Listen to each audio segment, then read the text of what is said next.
जगदम्बा गिरजा भवानी गिरिवर के घर जाए। और भगवती तपस्या करने लगी कैसे? अति सुकुमारी पिता मात के दुलारी प्यारी भारी तपने आचरण लागी।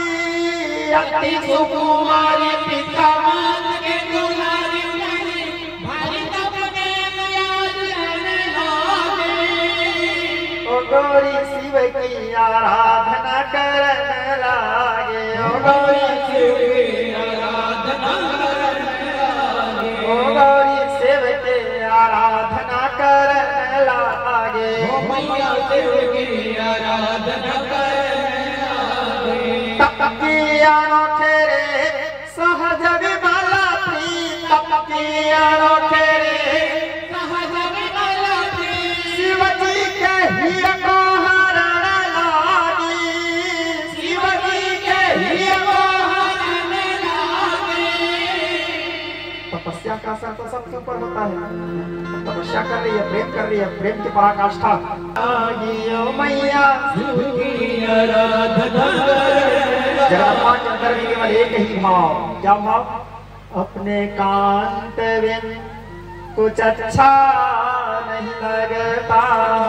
अपने कांत बिन कुछ अच्छा नहीं लगता। इस दासी को जीवन नहीं लगता। अपने कांत बिन तुम्हारे अब जिया नहीं जाता। आंसुओं को अब पिया नहीं जाता। मुझे प्रेम में डूब जाना सिखा दो। इस दिल को अपना सियाना बना दो। करते हुए जगदम्बा उपासना करने लगे। शिव जी के बार बार ध्यान विचलित होने लगा।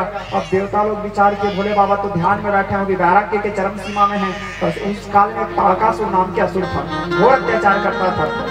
और तारकासुर का वध शिव पुत्र के हाथ ही लिखा था। और शिव पुत्र तभी होंगे जब शिव जी विवाह करेंगे। और शिव जी विवाह तभी करेंगे जब शिव जी समाधि से उठेंगे। तो देवता लोग में से जो प्रमुख थे देवराज इंद्र, कामदेव का आह्वान किया। कामदेव को बोले जाओ भैया महादेव के समाधि तोड़ो। कामदेव बोला है क्या बोले? महादेव के समाधि तोड़ो।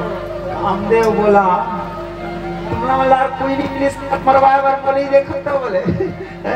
कामदेव स्पष्ट, कई लोगों का ऐसे मानना है कि कामदेव घमंड से गया था महादेव के समाधि तोड़ने, लेकिन कामदेव के मन में घमंड नहीं था। कामदेव जाने से पहले स्पष्ट बोल दिया था महादेव के शरीर में काम उत्पन्न तो स्वयं आदि शक्ति नहीं कर सकती उनकी इच्छा के अतिरिक्त। वैरागी है वो।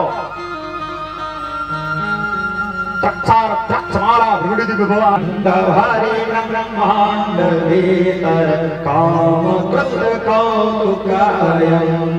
पूरे संसार में जितने स्त्रियां थी संसार को पुरुष में देखने लगे। संसार के पुरुष लोग संसार को स्त्री में देखने लगे। और जितने योगी लोग थे जो संसार को ब्रह्म में देखते थे वो भी संसार को नारी में देखने लगे। इतना विचित्र काम का संचार। पत्थरों में तक, निर्जीव जड़ वस्तुओं में तक काम का संचार हो गया, वृक्षों में तक काम का संचार हो गया। लेकिन फिर भी महादेव को कोई फर्क नहीं पड़ा। जैसे बैठे हैं वैसे ही बैठे हैं।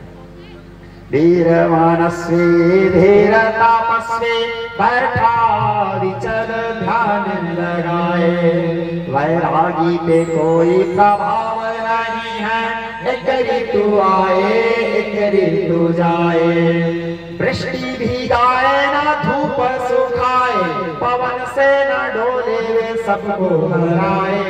मानव है या पर्वत है ये देखने वाला जान पाए। विचित्र बैठ समाधि अखंड पारा।